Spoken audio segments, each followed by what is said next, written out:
If you've been scrolling through endless listings, watching video after video of PTZ cameras, and still feel like you're stuck in a decision loop, this review is here to pull you out of that whirlpool.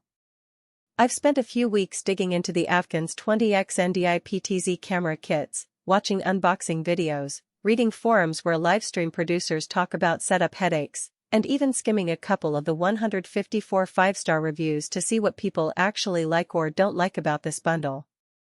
Link is in the description if you want to check the product details on Amazon. First off, let's talk about the kind of situation where you might reach for a kit like this. Imagine you run a small church or a community theater, you want to livestream a weekly service or a play, and you need more than one camera angle without hiring a crew of operators. Or perhaps you're a freelance videographer who occasionally shoots corporate webinars and needs a compact, network-ready solution that can be tossed in a van and set up in under an hour. Those are the sweet spots for a pair of 20 PTZ cameras with a single joystick controller. If you're a hobbyist looking for a cool gadget to experiment with on a backyard project, you'll probably find the price and the feature set a bit overkill. The first thing I noticed is how the kit leans heavily on NDI network device interface for video transport. That means you can run the video over a standard Ethernet cable straight into your streaming software, no capture cards required. For anyone who's ever fiddled with HDMI splitters, SDI converters, or bulky capture boxes, this is a genuine time-saver.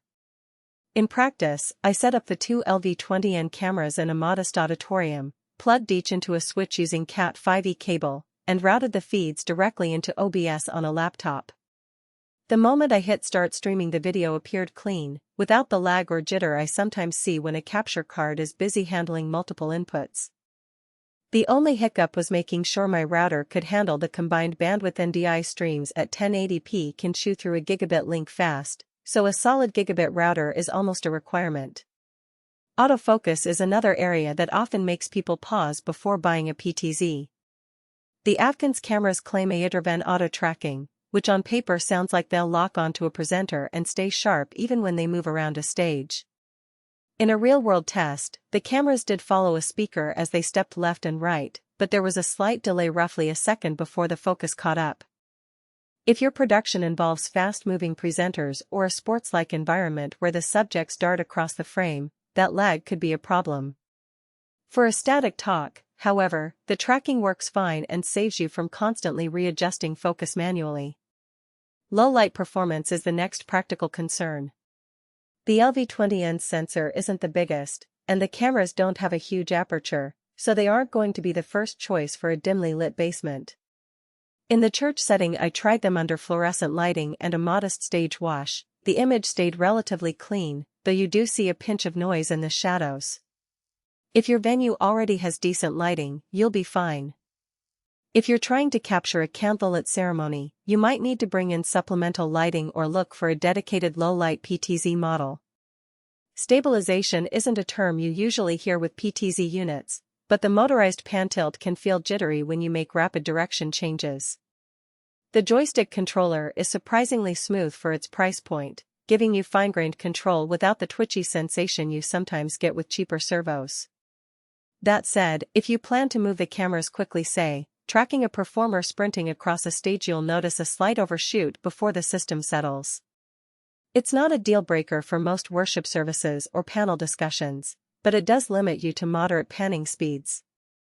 Now, let's talk about the ecosystem. AVKANS offers a companion iOS app that lets you control the cameras from a phone, which is handy if you want a second operator to handle zoom or focus while you're stuck at the joystick. The app is simple, no frills, and only works on iOS, which feels a bit restrictive for Android users. On the plus side, having both a hardware joystick and a mobile app gives you flexibility. You could have a director at a laptop, a camera operator with the joystick, and still let a tech assistant tweak exposure from a phone. Battery competence is a question that pops up a lot in forums. The LV20N runs off power over Ethernet, meaning you don't need to worry about swapping batteries or carrying heavy power packs. Connect the cameras to a PO switch, and they're good for as long as the switch is on.